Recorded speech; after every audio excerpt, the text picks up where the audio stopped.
What's up and good morning everybody, only that it does not seem today to be anything good about this morning.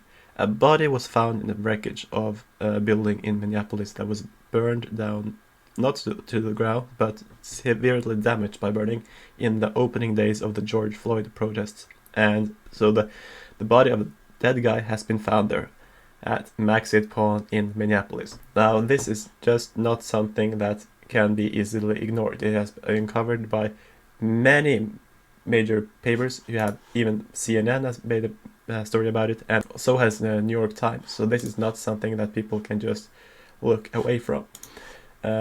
So it appears that this body has been lying there for nearly 2 months, and now finally the cleanup has been able to recover the remains of this guy. I don't know what to say. I mean, the fact that protests over a guy, or the murder of a guy, can lead to violence like this, and then again the killings of others, not just people that take part in the protest on the protesters' side or the police side, but this person died in a burning building in a business.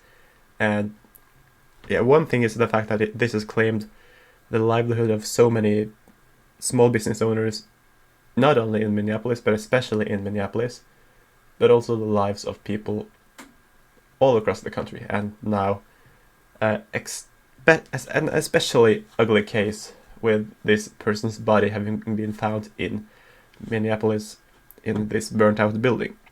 I've been trying to find anything positive to say about these protests and try to view things from different angles, but right now it is getting real difficult because, well, it has been out of control for a very long time, but this is completely outlandish, and some people even go as far as comparing these protests with sit-in protests at cafes in the 60s against segregation.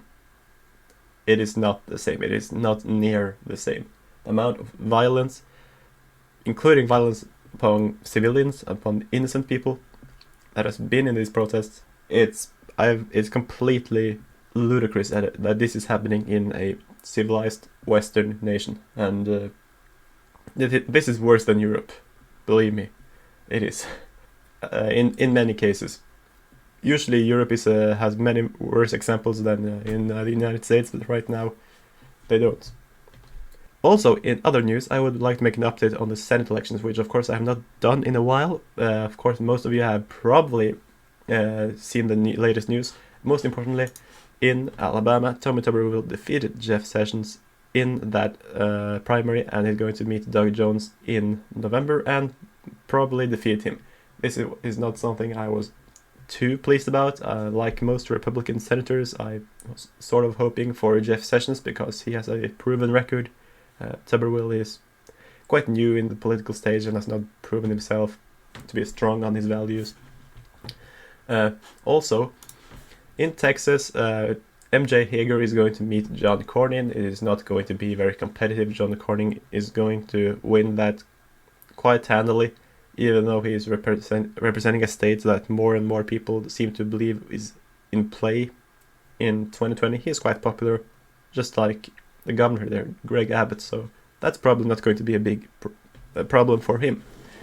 And the last one I wish to take a look at is, of course, Maine, which is one of the toss-ups and maybe the one Senate race that decides the majority this November. If Susan Collins hold on, I would actually not be very surprised. I would be more surprised if she lost because of the major extreme margins she has won with in the past, like 68% in 2014.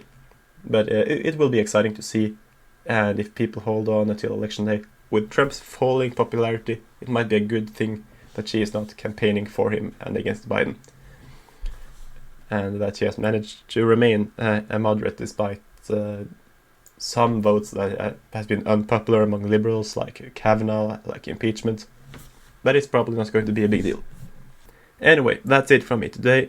Please like this video and subscribe, and hopefully we won't see more cases like this in the future weeks.